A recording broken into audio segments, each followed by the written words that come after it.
انفجار کلمات. همسرت را کتک میزنی، به دوستت خیانت میکنی، راه به راه جنایت میکنی، آشغالت را در کوچه ها میریزی، دنیا را نجاست میکنی، حقیقت را نمیپذیری، همیشه لجاجت میکنی و آن وقت میگویی که من انسانم. پولهایت را در بانک میچپانی، فقیران را میگریانی، مرا همیشه میبریانی، شکار را تفریح میدانی، ماهیگیری را زیبا میخوانی، همه چیز را برعکس میبینی و آن وقت میگویی که من انسانم. در خیابانهای گدا پرورش میدهی، شهرت را بی نسل میسازی، آبها را آلوده میکنی، جنگلها را منهدم میسازی، بوی فاضلاب را عطر میپنداری، میهنت را به گند میکشی، توریستها را به وطنت فرا میخوانی، آبروی ملتی را برباد میدهی و آن وقت یقه میدرانی که من انسانم. مرعشی نجفی را به نجف فرستادی، کربلایی را روانه کربلا کردی، حاجیان را به حج فرستادی، تنگ دلان را دلتنگ کردی، گورستانها را آباد کردی، آبادی ها را خراب کردی و آن وقت روزه برایم میخوانی که من انسانم. خاکسارها را همه در خاک کردی، عراقی را در بدر عراق کردی، بابا طاهر را لخت و عریان کردی، شاملو را مبهوت و ایران کردی، سیرجانی را جانش سیر کردی، اسماعیل خویی را اسیر کردی، منوچهر آتشی را با آتش کشیدی، ابو ریحان بیرونی را از شهر بیرون کردی، نادرپور را به ظلمات سوق دادی، تبری را با تبر منهدم کردی و آن وقت ای بی شرف گردن فراز میکنی که من انسانم. تنب کوچک را بزرگ میبینی، تنب بزرگ را کوچک میبینی، خرمهره را گوهر مینامی، گوهر را خرمهره میبینی، گردو را بادام مینامی، پرتقال را نارنگی میبینی، بدنام را خوشنام کردی، خوشنام را بدنام میبینی، وانگاه ای کل خر برایم گلو میدرانی که من انسانم. در سنت های کثیف پوسیده ای، همسرت را آزاد نمیگذاری، دخترانت را آزاد نمیگذاری، خواهرانت را آزاد نمیگذاری، هماغوشی را کفر میپنداری، رهایی را به رسمیت نمیشناسی و آن وقت تسبیح میچرخانی که من انسانم. همچو اجدادت تار مینوازی، حتی تار هم توتیوار مینوازی، سیمی بر روی سیمی نمیگذاری، خشتی بر خشتی نمیافزایی، از ابتکار چیزی نمیفهمی، از مثنوی دست بر نمیداری، ترانه های عهد بوقی را دوست داری و گوش را از یاد برده ای، وانگاه برایم کنسرت میگذاری که یعنی من انسانم. خود را سیاستمدار مینامی، دیگران را تحمل نمی کنی، روح آزادی را حذف نکرده ای، هومانیسم را نفهمیده ای، نام انسان را نبوسیده ای، از صداقت بویی نبرده ای، از انتقام بری نبوده ای، به محیط زیست بها نداده ای، از فمینیسم چیزی نگفته ای، بذر دانایی نباشیده ای و گوهر مارکس را به لجن کشیده ای و باز هم جست برایم میگیری که یعنی من انسانم. پرده های اتاقت را باز نمیگذاری، زیبایی را نمیفهمی، موسیقی بی کلام را نمی آفرینی، از روشنایی بیزاری، مثل زین العابدین بیماری، صدای پیانو را نمیشنوی، از سمفونی لطافت نمیگیری، با نوای ویولون بیگانه ای و خدای من باز هم از عرفان برایم میگویی که یعنی من انسانم.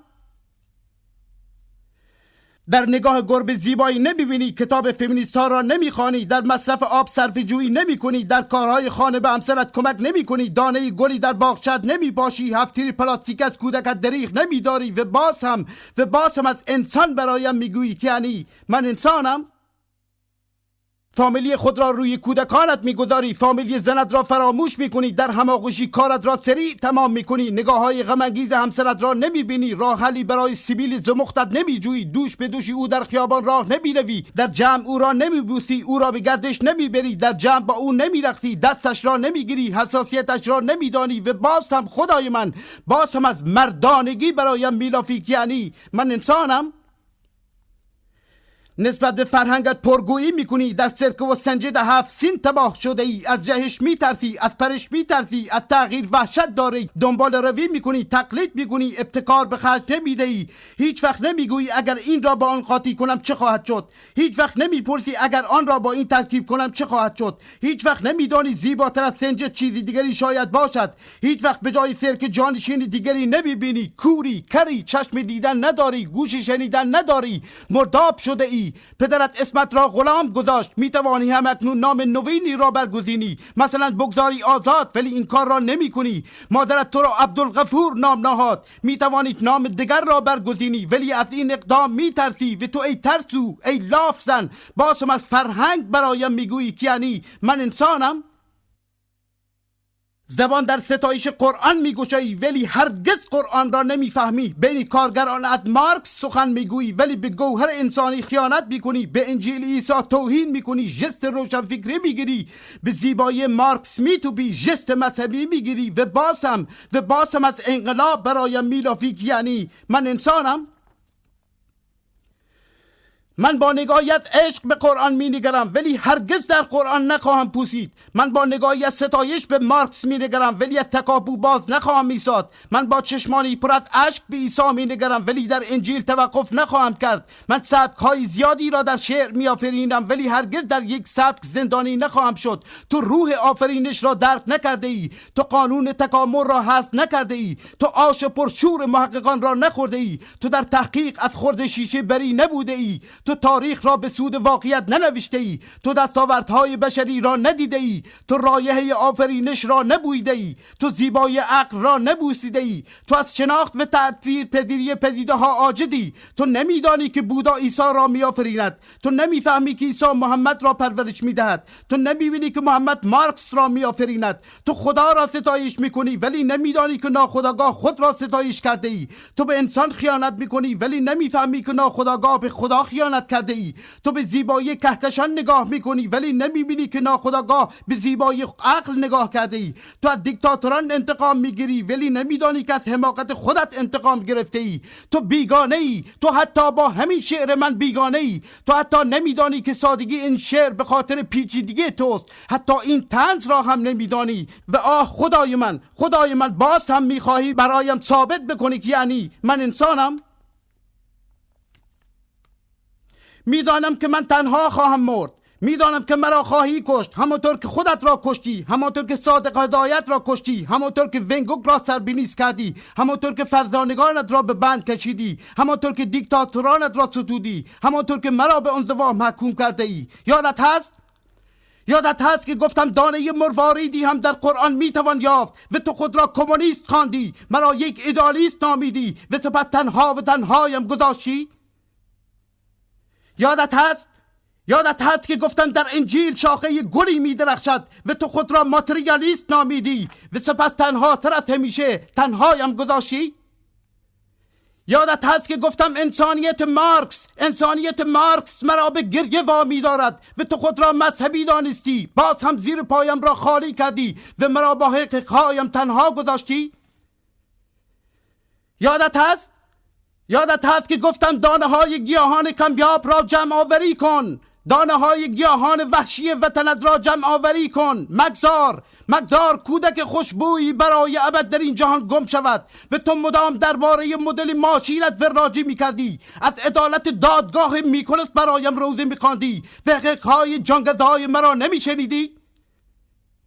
دوستانم همه بدین گونه مرا رها کردند، محکوم به تنهایی، محکوم به زمزمه، محکوم به اشک. و تو باز هم نمک بر زخمهایم میپاشی و میگویی که من انسانم؟ نه، کتابم را مبند. چرا بیتابی میکنی؟ چرا پاهایت را اینقدر تکان میدهی؟ چرا حقارت از سر رویت میبارد؟ برایت خیلی متاسفم انسان من، چرا که تو بیماری دوست عزیز، چرا که میترسم این ویروس گوهر انسانی مرا هم برباد دهد. من از تو فاصله میگیرم ولی دورا دور مواظب رفتارت هستم. من از تو میترسم، من بیماریت را خوب میشناسم، من پلشتیت را زیر ذره‌بین میگذارم، من راکت‌هایم را دقیق شلیک میکنم و این را هم میدانم که کتابم را از خانت بیرون خواهی کرد، شعرهایم را به ریشخند خواهی گرفت، چرا که به اخلاق زمانت کهکشان‌ها فاصله دارد، چرا که وحشت را در تو برمی‌انگیزد، چرا که انسانیت را در تو برمی‌انگیزد، چرا که احساس حقارت را در تو برمی‌انگیزد، چرا که آینه است که چهره‌ات را به نمایش می‌گذارد، چرا که بمبی است که زیر پلشیت کار گذاشته می‌شود، چرا که تلنگر زننده وجدان است و تو باز هم کلماتم را انکار می‌کنی و می‌گویی که من انسانم؟ خوب گوشت را باز کن، من کارهای دیگری هست که میبایست انجام دهم. مثلا همسرم را نوازش کنم، به موسیقی گوش فرا دهم، به سوالهای کودکانم جواب دهم، قند خونم را آزمایش کنم، انسولینم را تزریق کنم، چه میدونم به گلهای باغچه سر و سامانی ببخشم، سیارم را تمیز نگاه دارم، به غروب نگاه کنم، به انسان نگاه کنم، شعر بسرایم، سوت بزنم، ترانه بخوانم، عشق بورزم، به حیوانات، به طبیعت، به دستاوردهای بشری، به تلسکوپ، به کهکشان، به نور، به جراحی که زندگی تو را نجات میدهد، به انسانی که بیماری مرا شفا میبخشد، به شهرداری که شهرش را زیبا میخواهد، به مهندسی که از رشوه بیزار است، به شاعری که ناقدان را به خانه دعوت نمی کند، به ناقدی که با یک شکلات شعر مرا شاهکار نمیخواند، به انسانی که همه منتقدان را با یک چوب نمیراند، به معلمی که سادیس پرورش نمیدهد، به معماری که رنگ را فراموش نمی کند، به جماعتی که از مازوخیسم بیزارند، به پسرانی که چاقو را در جیب نمیگذارند، به دخترانی که پرچم فمینیسم را برافراشتند، به سپوری که من پاهایش را بوسیدم، به باغبانی که من عطرهایش را بوییدم، به کفاشی که من لبخندش را نوشیدم. خدای من چه میگویم؟ به فوتبالیست ها با شوت زیبایشان و شیرجه مواج دروازه‌بان. تو اینها را نمیبینی، تو در هیچ تکاپوی آدمی زیبایی نمیبینی. گوش کن، گوشت را باز کن، تو با روح انسانیت بیگانه ای. تو کلمات را مصرف میکنی ولی نمیدانی که همین کلمات اختراع شگفت‌انگیز انسان است و چقدر زیباست و چقدر ستایش انگیز است. تو با ماشینت در باد ویراج میدهی ولی نمیدانی که همین ماشین محصول تکاپوی انسان است و چقدر زیباست و چقدر هیجان انگیز است.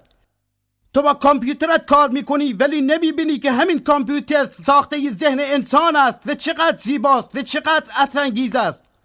تو از تلفنت مدام شر و ور میبافی ولی نمیفهمی که همین تلفن زائیده مغز انسان است و چقدر زیباست و چقدر شورانگیز است. تو از همین تلویزیون سینه زنی را تماشا میکنی ولی نمیگویی که همین تلویزیون، همین سینه زنی دستپخت سحرآمیز همین انسان است و چقدر زیباست و چقدر غم‌انگیز است. تو حتی جوک را هم به مسخره میگیری مفلوک و نمیدانی که همین جوک اختراع دشوار همین انسان است و چقدر زیباست و چقدر حیرت انگیز است. تو از شاعرانت بت میسازی اما کمدین ها را از یاد برده ای. تو در افکارت پوسیده ای. تو خود را روشن فکر نام میگذاری و جوک را ابتذال میخوانی. تو خود را کمونیست میخوانی و صدای فرشته را خردی بورژوازی مینامی. تو خود را انقلابی مینامی و همه چیز را سپید و سیاه میدانی. تو بیرق چپ را بر دوش میبری اما یک حرف راست در دهانت پیدا نمیشود. تو پرچم سرخ را برافراشته ای اما مرگ سمت را چپکی به مردم ابلاغ میکنی. تو پرولتاریا را به اتحاد فرا میخوانی اما خودت بکارگیری یک اتحاد علیه ارتجاع عاجزی. تو همه جنایت ها را به آخوندها نسبت میدهی اما از موزیگری های خودت چیزی نمیگویی. تو مدام از اپورتونیسم و رویزیونیسم برایم نشخوار میکنی ولی دریغا مفلوک، دریغا که یک شعر عاطفی در روح خرفتت یافت نمی شود.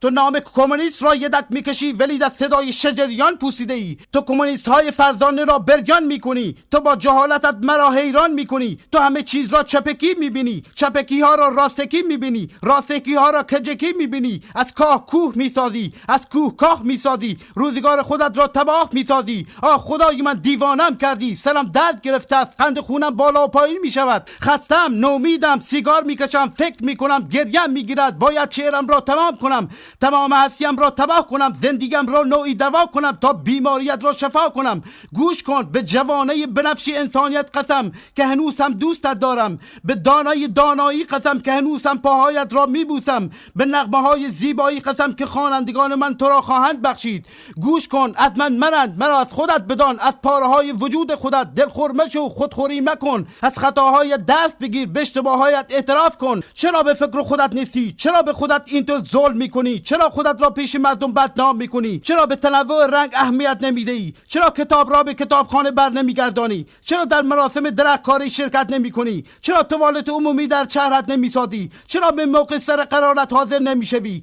چرا ماشین قراضه ها را از توی محلات جمع نمیکنی؟ چرا صندلی قطار را با چاقو پاره میکنی؟ چرا خلط سینت را در پیاده رو پرتاب میکنی؟ چرا خراش را روی ماشین مردم ایجاد میکنی؟ چرا گلهای پاک را همیشه تاراج میکنی؟ چرا روغن ماشینت را در خیابان خالی میکنی؟ چرا به قانون رانندگی احترام نمیگذاری؟ چرا از سنت‌های کثیفت دست بر نمی‌داری؟ ده جوابم بده احمق. چرا در چاپ آثار نویسندگان دقت کافی به خرج نمی‌دهی؟ چرا مقالت را به عمد پیچیده می‌نویسی؟ چرا به هنگام سخنرانی یک لبخند در صورت خفقان زده دیده نمی‌شود؟ چرا به دبستان‌های قبیله‌ای در نشریه ادبیات برپاست؟ چرا در برابر یک شعر اروتیکی همچون بید بر خود می‌لرزی؟ چرا اشعاری که به مزاج فئودالیت جور در نمی‌آید به بایگانه‌اش می‌سپاری؟ چرا این همه دود بر فراز تهرانت نمی‌بینی؟ چرا هر قبرستانی که رسیدی یادگاریت را در آنجا می‌نویسی؟ چرا شیشه باجه تلفنت را با سنگ خرد می‌کنی؟ چرا آدم‌های کرولار را هی به مسخره می‌گیری؟ ده گفتم جواب بده لامصب. چرا گوسفند را پیش مای داماد قربانی می‌کنی؟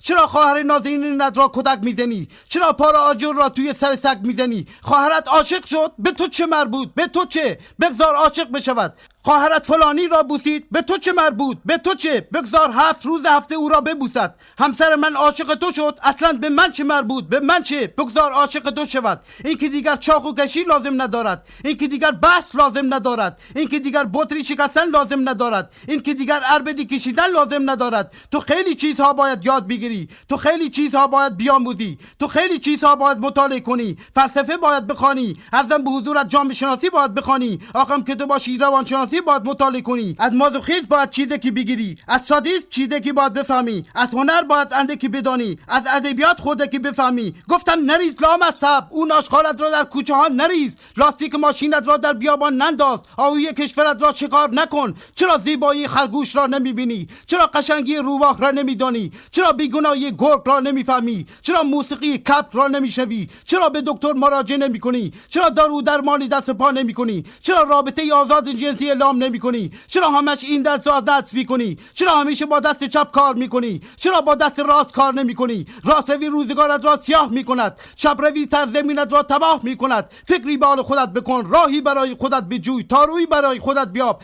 الهی سربنیست بشی الهی، الهی ذلیل بشی الهی، الهی زیر ماشین بری الهی. دست پایت مثل قاشق و چنگال شده، پیشانیت مثل جلو بنز شده، تمام هیکلت کج و کوله شده، رنگ و رویت زرد شده، بدبخت شده ای، تباه شده ای، خاک سر شده ای، بیابان شده ای، برهوت شده ای. فکری به حال خودت بکن. تو را به پیغمبر، تو را به مارکس، تو را به جان بودا، تو را به جان همان مادرت. اینقدر پوست تخم توی اتوبوس نریز، اینقدر پوست پسته در قطار مپاش، اینقدر پوست خربزه توی خیابان نریز. نه اینکه فقط پوست خربزه، پوست هر چیزی دیگر، پوست هندوانه، پوست کدو، پوست موز، گوجه فرنگی گندیده، کاغذهای بی مصرف، جعبه خالی سیگار، زرورق شکلات. و باز هم تو را به جان همان مادرت. دستشویی عمومیت را تمیز نگه بدار، روی سنگ توالت درست بنشین. خوب نیست، زشت است، قباحت دارد. یک نر غولی مثل تو، یک آدم عجولی مثل تو سوراخ موش را از گوش تشخیص ندهد. خلاصه دارویی که مکنون برای تجویز میکنم، یک شب خوب نخواهی شد، 2 شب خوب نخواهی شد، به خدا 3 شب خوب نخواهی شد، شاید چندین و چند شب هم خوب نخواهی شد، ولی بالاخره کار خودش را خواهد کرد. سرانجام رو به راهت خواهد کرد، دیر یا زود سر به راهت خواهد کرد. بیماری تو علاج دارد، اگر چه خیلی رواج دارد. از خوردنی های بد پرهیز کن، پرخوری نکن، خودخوری نکن، حبوبات زیاد بخور، آب زیاد بخور، چربیجات زیاد بخور. نه معذرت میخوام، چربیجات کم بخور، سبزیجات زیاد بخور، ویسکیجات نخور. نه ببخشید، ویسکیجات بخور، نه اینکه بگویم اصلا نخور، منظورم این است که کمی هم میوه‌جات بخور. شکلات زیاد نخور، آب نبات زیاد نخور، حلواجات زیاد نخور، نه اینکه بگویم مطلقاً نخور. یک کمی بخور ولی خیلی زیاد نخور. گفتم که من هم بیمارم عزیزم، تو هم بیماری. زیر لابیدونی بیمار هم بیمار بود، اون هم خار و گرفتار بود. خدا کریم است، خدا رحیم است، خدا بزرگ است. بگذار نبضت را بگیرم عزیزم، بگذار دستت را بگیرم، بگذار فال حافظ برایت بگیرم. عجب فالی آمد جان تو. ای دل غم دیده حالت به شود، دل بد مکن. وین سر شوریده باز آید به سامان غم بخور. دیدی حالا عجب فالی آمد جان تو. غم بخور عزیزم، آب انگور بخور، آب پرتقال بخور، سیب بخور. اینقدر آه نکش، اینقدر سیگار نکش، اینقدر رنج نکش، اینقدر حشیش نکش. من هم حشیش نمیکشیدم، البته میکشیدم، نه اینکه نمیکشیدم، ولی اینطور که تو میکشی من نمیکشیدم. تو کارهای زیرجلکی میکنی، من کارهای روجلکی میکنم. تو روجلکی رو همیشه زیرجلکی میکنی، من زیرجلکی رو همیشه روجلکی میکنم. تو از کاه برای خودت کوه میسازی، من با لیزر کلمات از کوه کاه میسازم. گفتم نکن احمق. دیوارهای رنگین شهرت را کثیف نکن، شعار سازمانت را بر دیوار ننویس، زیبایی شهرت را به لجن نکش. مگذار صدایم دوباره بالا بگیرد، مگذار آبروی ناخدانت را ببرم، مگذار حیثیت روشن فکرانت را بریزم، مگذار به نویسندگانت بتوپم، مگذار همگی را با یک چوب برانم، مگذار به سیاستمداران کل پوکت بتازم. اینقدر شاملو نکن، اینقدر از سیاه کل حرف مزن، اینقدر بدگویی از سهراب سپهری مکن، اینقدر از کتاب کوچه برایم روزی مخوان، اینقدر تعریف و تمجید از کلیدر مکن، اینقدر تعهد سیاسی سخن مگو. ای احمق، ای ابله، تو آنقدر خرفتی که حرفای اینان را نخواهی فهمید، تو آنقدر عاجزی که کلیدر را هست نتوانی کرد، تو آنقدر لاغری که زیر سنگینی کتاب کوچه خورد خواهی شد. شاملو شاعر خوبی است ولی هدفگیریش درست نیست. نه، معذرت میخوام، شاملوش هدفگیریش درست است ولی تیراندازیش خوب نیست. ببخشید، منظورم این است که شاملو تیراندازیش خوب است ولی وسط خال شلیک نمیکند. شاملو میبایست تو را از باغ آیینش بیرون میکرد، شاملو میبایست کارخانه دیکتاتور سادی تو را هدف میگرفت، شاملو میبایست تو را اینقدر لوس بار نمیآورد. شاملو با پت بر کله دیکتاتورانت میکوبد. نادرشاه متلاشی میشود، احمدشاه میآید، احمدشاه سربنیست میشود، رضا شاه میآید، رضا شاه فراری میشود، محمد رضا شاه میآید، محمد رضا دغبغ میشود، فتح علی شاه میآید. چه کچک دوست من، چه ماسی برادر من، چه مبارزه خواهر من، چه فرهنگی پدر من. گفتم نریز احمق، نریز. زباله هایت را در رودخانه نریز، بطری پپسیت را در کوچه ننداز، فیلتر سیگارت را در خاک گلدان مکار، شیشه آبجوت را همینطوری رها مکن. آخر من چه خاکی توی سرم بریزم، چه بگویم، چه بنویسم؟ به جان مادرم، به روح پدرم امشب دست از سرت بر نمیدارم. امشب باید 7 کیلو وزن کم کنی، امشب باید با تبر واژه ها به جان پلشتیت بیفتم. امشب شب قدر است، امشب آیه در آیه از آسمان فرود میآیند، امشب لایه در لایه ضمیر ناگاه رو میآیند، امشب آگاه پایین میرود، امشب ناگاه بالا می آید. امشب چرا بلایی بر سرت بیاورم که گردو را بادام بنابی. اینطوری نگاهم نکن، میبینم بدجوری داری به من نگاه میکنی. دیکتاتوران تو را میسازن، تو هم دیکتاتوران را میسازی. بدخویان تو را میسازن، تو هم بدخویان را میسازی. سفاکان تو را مینوازن، تو هم سفاکان را مینوازی. ملایان تو را میآفرینند و تو هم ملایان را میآفرینی. تو خامنه ای را انتخاب نمیکنی، خامنه ای تو را انتخاب میکند. تو دیکتاتور را بر نمیگزینی، دیکتاتور تو را بر میگزیند. تو حزبت را کنترل نمیکنی، حزب است که تو را کنترل میکند. خمیری بیچاره، مواد خامی، مومی، اراده نداری. هر کس بیاید یک شکلی از تو میآفریند، خشکت میکند، توی ویترین میگذاردد، توی موزه نمایشت میدهد، خرت میکند، ار میکنی، لنگ توی هوا میپرانی. هر کس بیاید رویت کار میکند، مجسمت میکند، بیروحت میکند، به بازیت میگیرد، آلت دست قرارت میدهد. یک روز میشوی فتح علی، روز دیگر گنج علی، یک روز میشی امرالله، روز دیگر عبدالله، یک روز دوبال اینی، یک روز دوبال آنی. چه احمق، چه ملگت شده، از کدام گور آمده ای؟ خوب گوشت را باز کن. من گلوله هایم را نمیخواهم هدر بدهم. به انسانیت قسم میتوانم کاغذها مصرف کنم، به انسان قسم میتوانم با همین کلمات، با همین سبک ویراج بدم، زیگزاگ بزنم، مناف بدم و مصنوی را زیر بغلت بگذارم.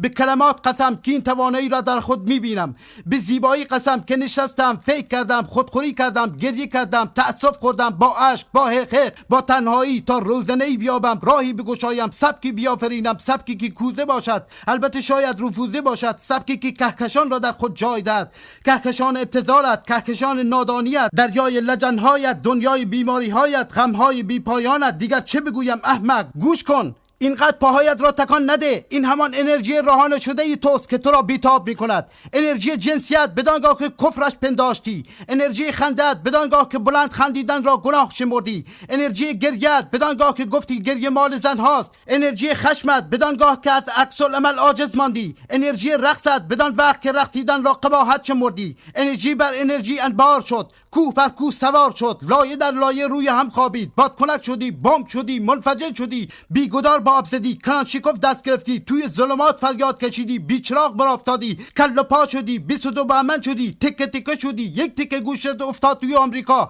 تکه بزرگترش توی آلمان، لنگت افتاد توی اسپانیا، لنگ دیگرت توی هلند، یک چشمت تو افتاد توی انگلیس، چشم دیگرت توی سوئد، انگشترت را من توی هند پیدا کردم مفلوک، پراکنده شدی، در بدر شدی، انگشت نما شدی، به گدایی افتادی. چه بگویم؟ ای خدا، میخوام کلماتم را متوقف کنم. ای فرزانگان، ای فرزانگان، و آه ای فرزانگان، به روح زیبای شماها قسم که همکنون با اشک می نویسم، با تنهایی، با گمنامی، با حیرت. به بالهای سپید انسانیت قسم که قند شوکران در رگانم جاری است. لب پرتگاه قرار گرفتم، قند خونم بالا و پایین می شود. می خواهم تمام کنم، می خواهم از نوشتن باز بیستم، ولی دردهایی که دوتا نیست، دوتا ستا نیست، کهکشان است، بیکران است، بی پایان است. و تو ای مفلوک، و تو ای موزی خطرناک، یادت هست که خودت را جنوبی می‌خواندی، هموطنت را شمالی می‌نامیدی و او را به باد کتک می‌گرفتی؟ یادت هست که به برادر افغانیت سنگریزه می‌پراندی، او را مسخره می‌کردی و بعد او را کتک می‌زدی؟ یادت هست که خودت را شمالی می‌نامیدی، لشکر می‌کشیدی و برادر جنوبیت را به خاک و خون می‌کشیدی؟ یادت هست که فریاد کشیدم تو خود نژاد پرسترین، قبیله پرسترین و مردم آزارترین انسان جهانی. و این رازان تهرانی چاقو کشد بپرس که آبادانی بیچارت را لت و پار می کند. و این رازان آبادانی الواتت بپرس که رشچی آوارت را به خاک و خون می کشد. و این رازان یزدی بی پناهت بپرس که با ترس و لرز از محلات بندر عباست رد می شود. و این رازان کودکی خودم بپرس که دهشتناک ترین شکنجه ها را متحمل شدم. و این رازان روحانیون بیگناهت بپرس که غنچه کودکیشان توسط شماها آدمخواران پرپر شد و در دامان شماها به هیئت شمشیر در آمدند. و این را از همان جامعه هولناکت بپرس که قناری میبلد و اژدها پس میدهد. و باز هم بگویم، یادت هست که گفتم گرسنگی جنسی تو غول‌آساتر، دهشتناکتر، غم‌انگیزتر، ویرانگرتر، خطرناکتر و بیماریزاتر از گرسنگی نانت است. و این را هرگز نویسندگانت به تو نگفتند، و این را هرگز وراجان به تو نگفتند، و این را هرگز سیاستمدارانت به تو نگفتند، و این را هرگز معلمانت به تو نگفتند. و وای به حال معلمی که بگوید فایده گاو را انشا بنویسید، و وای به حال نویسنده‌ای که تنها سوژه‌اش فقر باشد، و وای به حال هنرمندی که واژه ابتکار را از یاد ببرد، و وای به حال شاعری که بزدلان شعر بسراید، و وای به حال نقاشی که اغراق را زیبا نپندارد، و وای به حال مجسمه سازی که کپی بردار چهره آدمی باشد، و وای به حال شمایان، و وای به حال شمایان که فلاکت امروز را فراموش کرده اید و درباره مسائل دیروز زبان درازی می کنید. و وای به حال شمایان که دوزخ امروزتان را فراموش کرده اید و درباره بهشت دیروزتان روز درازی می کنید. و وای به حال شمایان که مسائل امروز را حلاجی نمی کنید و درباره منصور حلاج و راجی می کنید. و وای به حال شمایان که سر در غبار حافظ فرو برده اید ولی لجنهای امروزتان را نمی بینید. و وای به حال شماها که عصر را فراموش کرده اید و در برهوت فرع سرگردانید. و وای به حال شماها که از دارم چیزی نمیگویید ولی از داشتم به خود میلافید. و شماها ای حق بازان بی فرهنگ، و شماها ای هر رافال چیر دست، و شماها ای زبان بازان شیاد، و شماها ای پخبه های روزگار، از کدام فرهنگ سخن میگویید؟ از کدام تمدن یاوه میبافید؟ از کدام افتخار به خود میبالید؟ از کدام پیشرفت سخن میرانید؟ از کدام شکوه به من میلافید؟ میگویید حافظ، میگویم نیلوفری بود در میان خرزهره. میگویید خیام، میگویم گوهری بود در میان خرمهره. میگویید سعدی، میگویم مرواریدی بود در میان خاکره. میگویید موسیقی، میگویم حرفش را هم نزن. میگویید رقص، میگویم صدایش را در نیار. میگویی اپرا، میگویم تو را به خدا سر به سرم نذار. میگویی مجسمه سازی، میگویم تو را به پیغمبر دست رو دلم نذار. میگویی نقاشی، میگویم تو را به قنبر نمک بر زخمم مباش. میگویی ورزش، میگویم تو را به جعفر فشار خونم بالا نیار. میگویی دیکتاتور سازی، میگویم تو را به تحقیر رعشه به گردم ننداز. میگویی تکنولوژی، میگویم تو را به نقی کفرم بالا نیار. میگویی پشمولوژی، میگویم تو را به جدت گندش بالا نیار.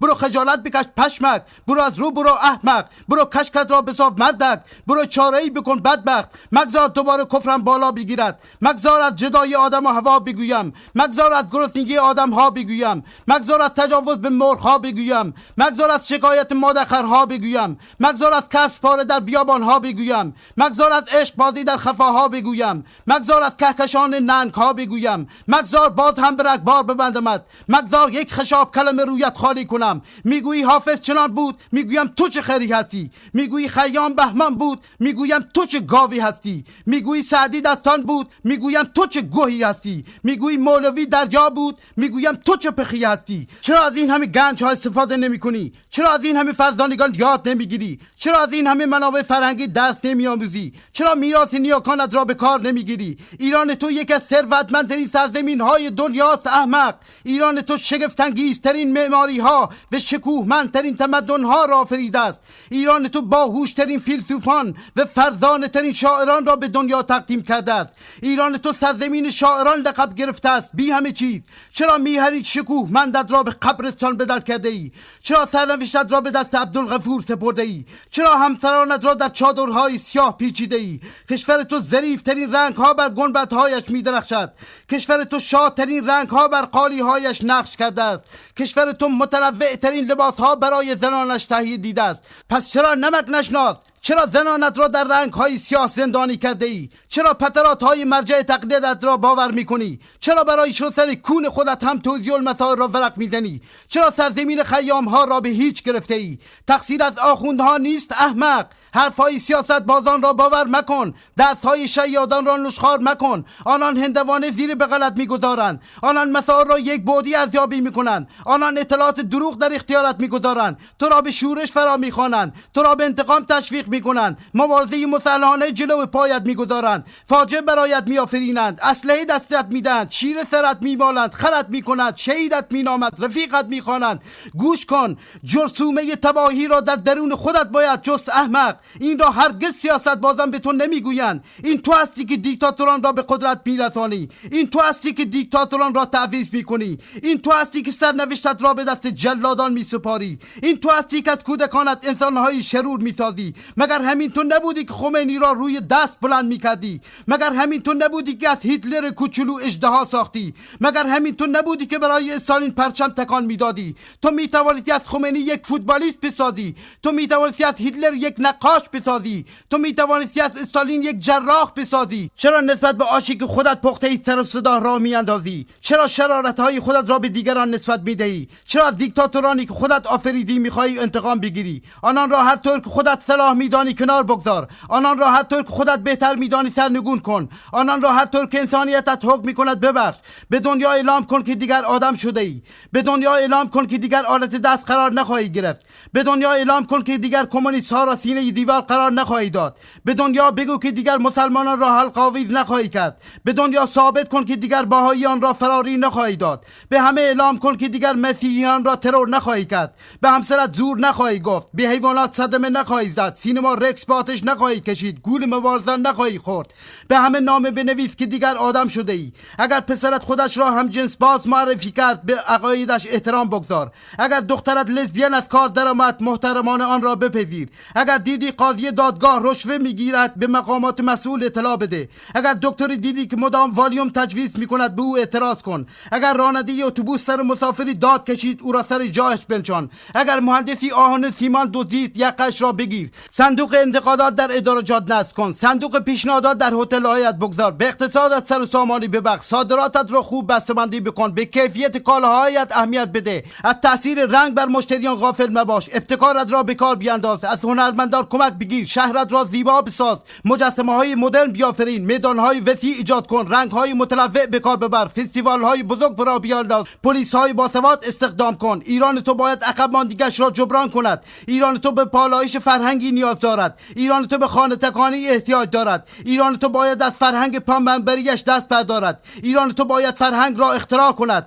ایران تو باید سنت را اختراع کند. ایران تو باید توسط فرهنگ علمی رهبری شود. فرهنگی که شادابی را به جامعه ارزانی بدارد. فرهنگی که تعادل روحی را به کشورت برگرداند. فرهنگی که نیازهای جنسیت را ارضا کند. فرهنگی که انعطاف پذیر باشد. این را دیگر من نباید به تو بگویم احمق. ماه و مریخ تسخیر شد. بشر به کهکشان ها رفت. تکنولوژی جهان را بلعید. از قافله عقب مانده ای بیش رفت. اینقدر به روزه عبدالقاسم گوش فرا نده. اینقدر نخود مشکل گشا نخور. اینقدر گوشت نظری به این طرف آن طرف نبر. اینقدر اخوتاف توی مساجد به پا نکن. آهای گفتم نکن احمق نکن. 100 بار گفتن نکن، 200 بار گفتن نکن. گوسفند را جلو داماد قربانی نکن، گوسفند را جلو عروس قربانی نکن، گوسفند را جلو حاجیان قربانی نکن، گوسفند را جلو کودکانت قربانی نکن. تو را به خدا اینقدر لجاجت نکن، فرهنگ فئودالیت را حفاظت نکن، با این کارد خوفناکت شقاوت نکن، از این همه خونریزی حمایت نکن. ای بیمارستانی، ای تیمارستانی گوش بده.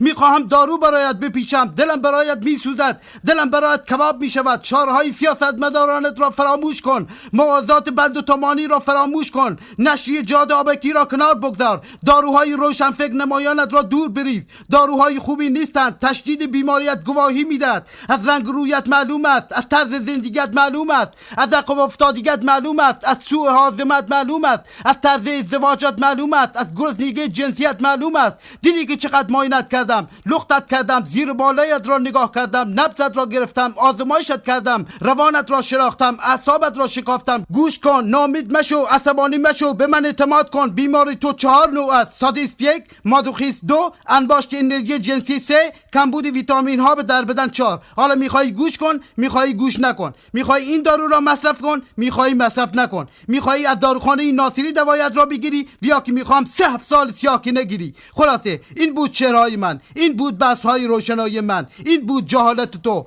این بود آینه من، این بود بیماری تو، این بود دوا و داروی من. شاید سالها بگذرد، شاید قرنها بگذرد، شاید قرنها و قرنها بگذرد، شاید بیشتر، شاید کمتر، شاید زودتر، شاید دیرتر. یک روزی، روزگاری که من شاید نباشم، روزگاری که در خاک گم شوم، روزگاری که غبار شوم. یک روزگاری نم نم باران شروع خواهد شد، نسیم اطرفشان خواهد وزید، بذرهای دانایی جوانه خواهند زد، شکوفه ها در باد خواهند رقصید و تو در سایه ها قدم خواهی زد و تو در خیابان ها ویولون خواهی نواخت. خیابان های تمیز، خیابان های پردرخت، پرشکوفه، ایرانی سرافراز، مجسمه های شگفت‌انگیز، مناره های زیبا، گنبد های طلایی، دختران خوشگل، پسران خوشتیپ. و اگر آنگاه خواستی که مرا ببینی، به گلی کوچک نگاه کن، به گلی کوچولو و تنها که در نسیم نازکانه تکان بخورد.